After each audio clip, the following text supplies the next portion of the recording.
Hello, everybody. Welcome to Collaborative Research in an Academic Setting, the Agony, the Ecstasy, and the Cloud. I'm Marcia Mardis from the School of Information, and I'm so pleased that Dr. Devine asked me to be here. Can't really be there in person today because I am sort of exiled in my home in Michigan due to some hurricane damage. But I wanted to make sure that I had this opportunity to address you a little bit on this topic anyway. So, who am I? So, I'm a professor, like many professors you have. This is where I'm currently located in Ann Arbor, Michigan, where it is very cold. So, just to let you know, that's why I have a sweatshirt on, and that's also why I'm in my lovely basement that you might see in the background. I also wanted to point out a couple of interesting things, and I see this little pink bar shifted a little bit when I uploaded the slides, is so just a fun fact to start off our presentation today. I'm sure you're familiar with your introduction to the Responsible Conduct of Research book, which you've been using, and illustrations, which are so fun, by David Zinn. And David Zinn is actually from Ann Arbor. Here he is. So there's a few pictures of David doing all kinds of fun things. He's an artist, of course, because you know him as an illustrator, but he's a street artist as well, does lots of cool art. He's a friend of mine from college, interestingly enough. And he, so here's me, and here's him way in the background. Just proof. But David's also got a new project these days, is he's installing these fairy doors in random places around town, and little kids just love it. So, you know, if you're ever feeling like you don't really want to read your RCR book, think about David and how fun he is, and David Zinn. Do have a look. I think you'll really love stuff. Anyway, on to the topic at hand. So, a few years ago, I read this book called Strength in Numbers, The New Science of Team Science, because I do a lot of research for the National Science Foundation, and there's a huge emphasis on collaborative research there. I've had National Science Foundation grants for 22 years constantly at this point, which is older than some of you, so think about that. But this book is very interesting because I thought it did a great job of really breaking down what makes a good collaboration. So in this excerpt from the book you can see here, there are 5 main points that they make about collaborative research. And so keep these in mind. I'm going to distill them even further. But that you collaborate because it helps your knowledge outcome, I'm sorry. Because, you know, 5 persons' knowledge is more than 1 person's knowledge. So it really does enhance the quality of your outcome if the collaboration is positive for everybody. The second reason to collaborate and what makes a good collaboration is when there's harmony and trust. Everybody's getting along, everybody wants to collaborate. That's a really positive situation. So these are all kind of obvious things, right? Like, you know more when there are more people, when the people get along, that's really great. Again, to the human and technical capital, and number 3, really important, and it really does help you get things done faster and usually better. The collaborations are really good when there's not one person who's kind of dead weight on the team, or somebody who's avoiding work, and I'm sure we've all been in teamwork situations in which this is the case. And the opposite of that, exploitation, because when people are avoiding doing the work, then undoubtedly somebody's got to pick up that slack and feels very exploited. And that's really just one situation for anybody. So these authors really broke down collaborations. They sort of sorted them out, and they felt like collaborations tended to kind of fit into these categories, and you would experience them sort of relative to this chart. So you're probably going to have a nightmare collaboration. Hopefully you learn your lesson and you get out of that. And we'll talk a little bit about that today. And there are some routinely bad collaborations, so those bad class projects that you just don't ever want to repeat. But by and large, there are routinely good collaborations where the job gets done, everybody is really happy with the outcome, and that is wonderful. But if you're lucky, you'll be able to stick with those collaborators with whom you work positively and have a dream collaboration. So that's very positive. So keep that in mind. They put a few different anecdotes in their book that I wanted to share with you, just in this notion of fact that there are dream collaborations, routinely good collaborations, routinely bad collaborations, and nightmare collaborations. So I'm not going to read this little story to you here. You might be reading it on the video here. But the gist of the story is these two professors have the paper accepted to a conference. They can't go, so they send a student who needs to have experience presenting at a conference. And so that's a kind of collaboration that some of you may find yourselves in, being graduate students. And so they send him to the conference, and they added him kind of late, so his name isn't in the program, but their names are. And so what they hear about after the conference is that their colleagues were looking for them and were a little bit annoyed that they weren't at the conference, but even more annoyed that nobody showed up to do their paper, which they didn't know about until these external folks told them about that. So when they followed up with their graduate student, he decided that he made the command decision that he didn't like his presentation, and so was just going to ditch it. So they paid all that money to send him there, irritated a whole bunch of their colleagues, and then the guy just sort of got off scot-free. Now, what kind of collaboration is this? I don't know that that's necessarily a nightmare, but it's not something you'd be eager to repeat. So I'm thinking this might fit into the routinely bad category. Next, we have another type of situation where this one is short enough that I can read it to you. And it says, early in my career, I met a senior chemist, this is a biologist writing this, who helped launch my interdisciplinary career via collaboration on science, on proposals, and even by paying me to attend important international meetings when I did not have the funds to attend as a starting faculty member.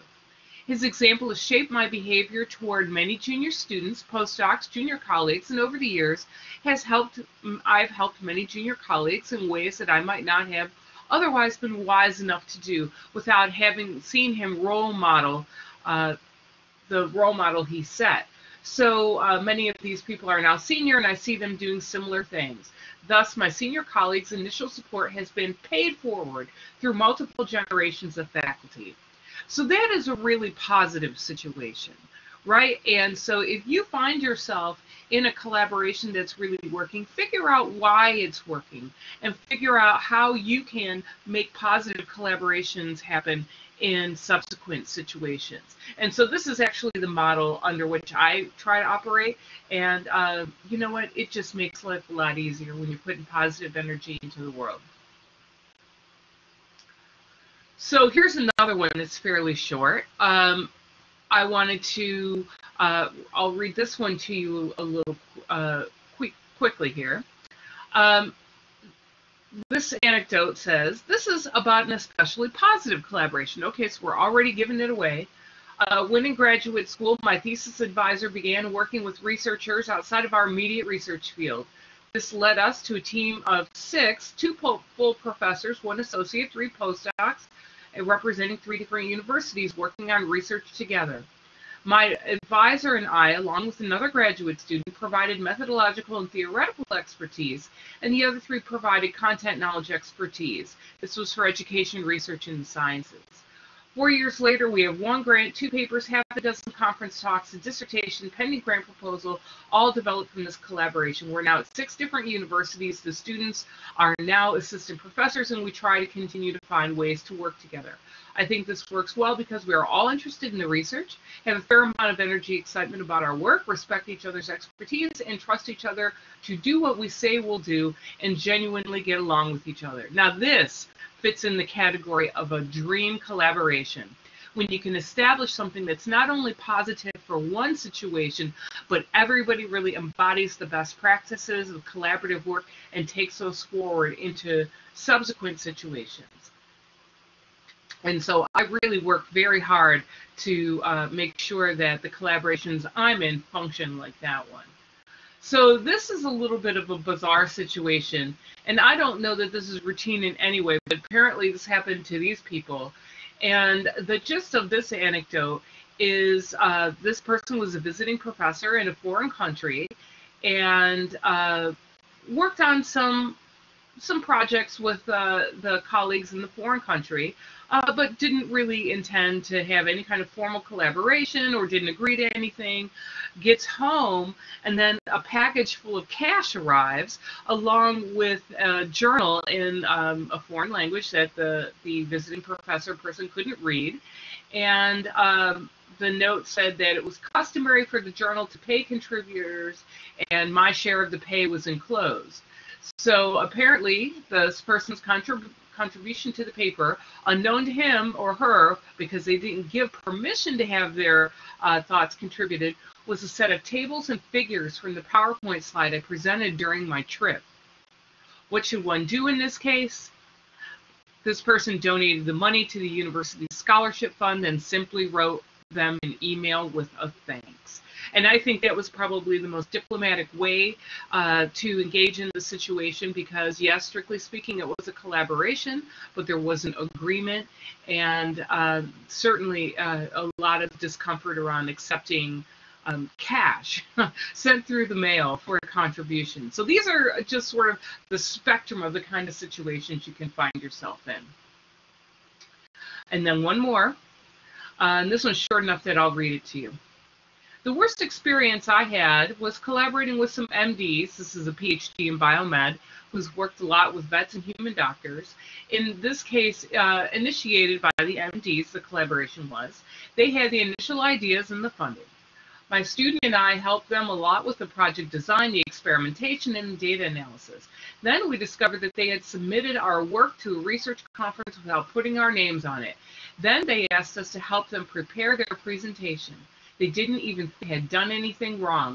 I got a more senior faculty member to bring it up to them. They had clearly just used us and weren't thinking of us as collaborators, even though we had done most of the work, and they couldn't even interpret the findings without us.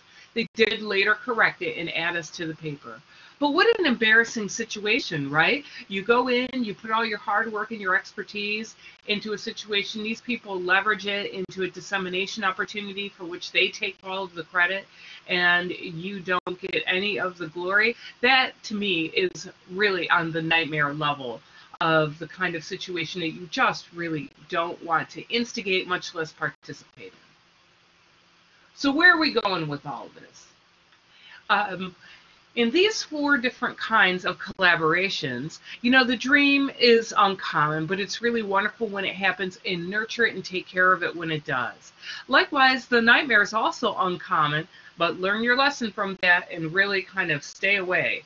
And I think you can expect some routinely bad ones here and there, but they're not anything that will really derail you as a scholar.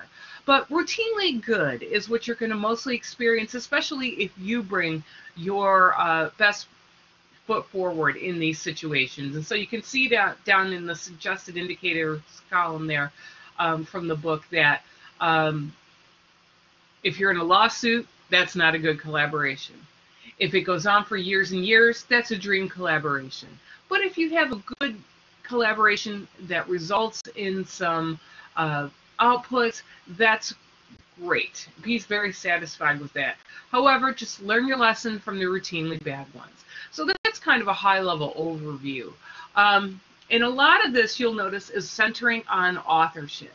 And so as graduate students, you're entering into situations in which joint authorship is going to be a reality for you. And so this is where collaborations can really go awry. So who is an author? Be very aware.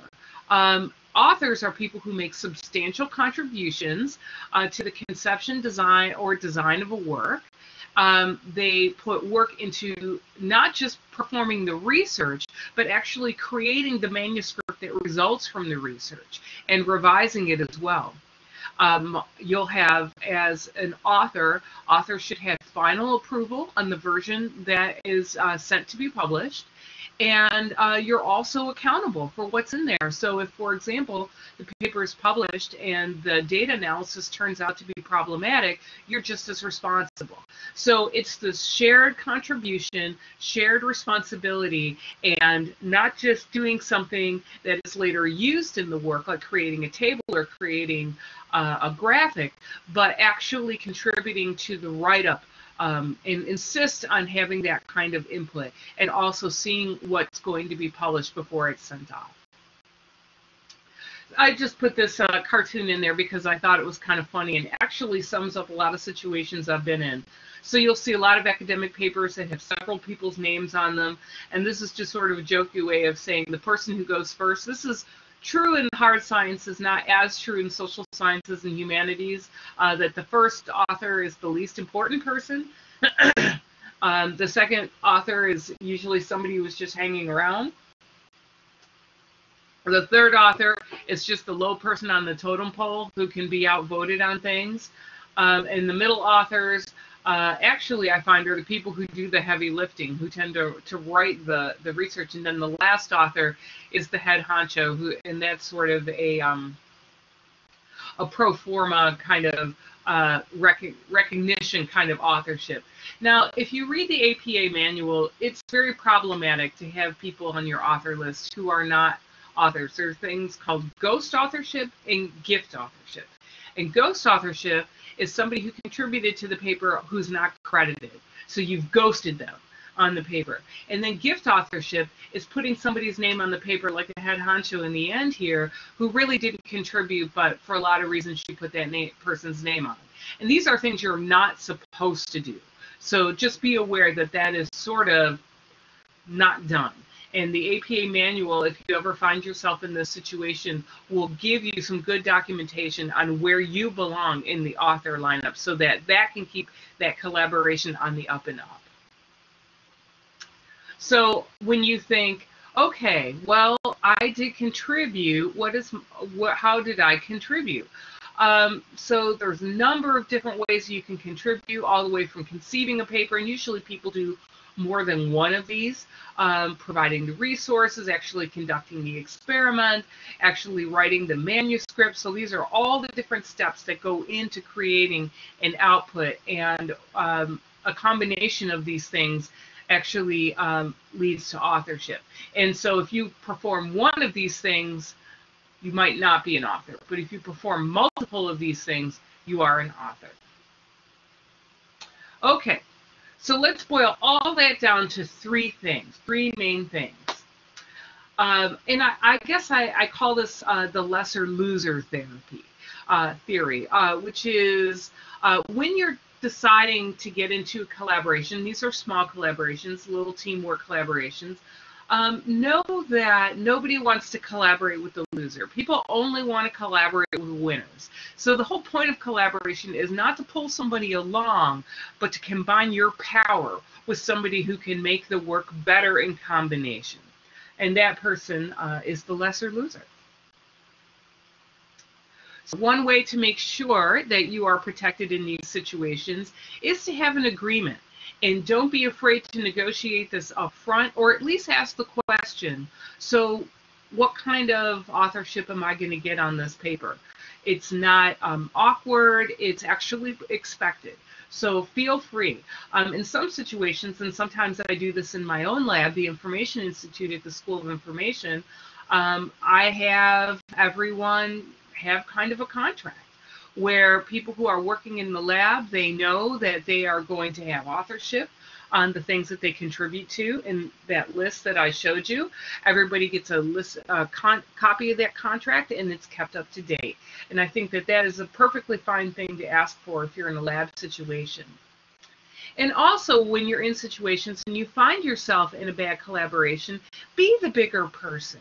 So sometimes you just have to decide whether it's the hill you want to die on, if it's going to lose you friends, if it's going to cause you stress. But thing is, check your own behavior first. Make sure that you're not inadvertently causing a situation where you're taking credit for somebody else's work, or you're not pulling your particular weight in the collaboration. But if the collaboration starts to go awry, just decide who you want to be in that situation. Sometimes being the better person does mean fighting hard for the people who are getting neglected in the collaborative relationship. Sometimes it means just deciding you're going to finish out that collaboration and never deal with those people again. So decide what is the high road in the situation and make sure that you take it. Always, this is, I think, a good rule, and most people do follow this, work hard and be nice to people. Make sure you're taking care of your business, that you are asking questions, that you are asking people if they need help and how you can support them. So make sure that you're a good contributor too.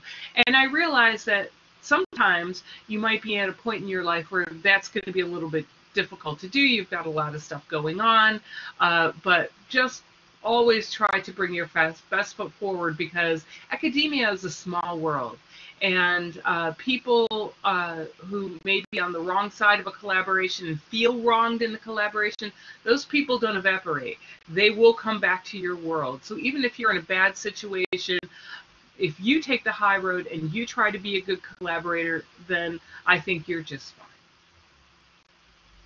So I want to talk about this a little bit in the context of federally funded research. And so, as I mentioned, I do most of my research through the National Science Foundation, but I have had some grants from the Institute for of Museum and Library Services.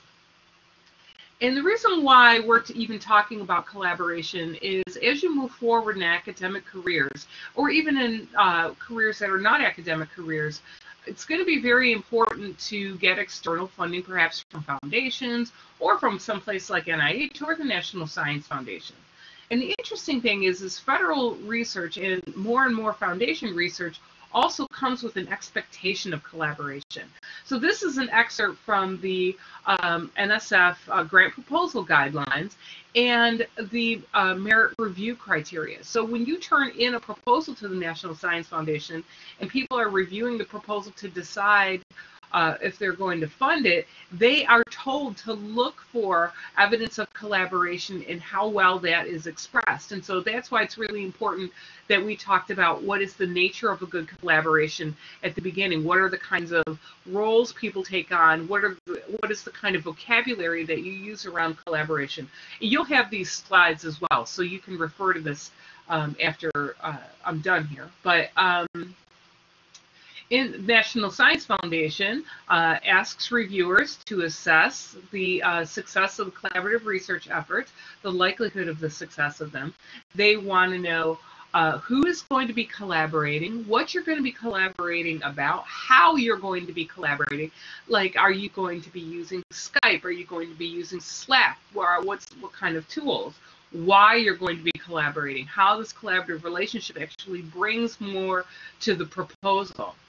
And so actually reviewers comment on that, so that's something to keep in mind. And so you might notice that I put the word cloud in the title of this presentation and wonder why I would even mention cloud in relationship to collaboration, because it doesn't seem like it has anything to do with collaborative work. However, kind of building on the idea of the National Science Foundation type criteria, another thing that a lot of funders are requiring researchers to do is deposit their data in the cloud so that's publicly available. And in our situation, it might be in some place like Digital. And that's also something that's evaluated, is what your plan is to share your data. And it even specifically says here, you can see down in the pink box, investigators are expected to share with other researchers at no more than incremental cost within reasonable time the primary data created or gathered in the course of the work of NSF grants. So you can see that they're defining collaboration rather broadly. So it's not just people working on a team with you, it's people kind of co-located with and people who are working at other universities. So collaboration is a really broad concept in scientific research. And I think that that makes sense because your generation is the open generation. My generation is the generation of sitting on your trade secrets so that nobody can get the work out before you. However, think about how everything around you is open. So we talk about open data, open source, open government, open learning, open textbooks, all of these kinds of things. Probably a lot of you have used GitHub and Bitbucket and SourceForge. And something like DMP tool, which is a tool to help you write those data management plans that the federal government requires you to have to share your data. And the goal of that is all around better science, better knowledge, and more responsible conduct of research. And that's really what collaboration is about. Collaboration is about being open with your techniques, open with your knowledge, and building everyone's knowledge. And I also wanted to say that that also inspires further knowledge, and it inspires things going from scientific context to industrial context, which is kind of what Domi Station does. And so if you haven't been down to Domi, go check it out. It's a really interesting sort of bench to trench situation where you get to see how the research you might be doing with your professors actually translates into something that makes it into the marketplace. So, what did we learn today? Get it in writing, or at least don't be afraid to ask about the collaborative context that you're going to be working in. Expect a good collaboration. Don't be surprised if you have one that's just not that great, but it's possible you could get into a nightmare, but be sure to learn your lesson and get out of that. Getting it in writing and making sure that you work hard and are nice to people helps. Be open with your ideas, and you just might find yourself in a dream collaboration. And always be the lesser loser. So, I would take questions, but I'm not there to do that. I'm sure Dr. Devine will send anything on to me that she would like me to answer, and I really appreciate your time today. Hope you enjoyed the video.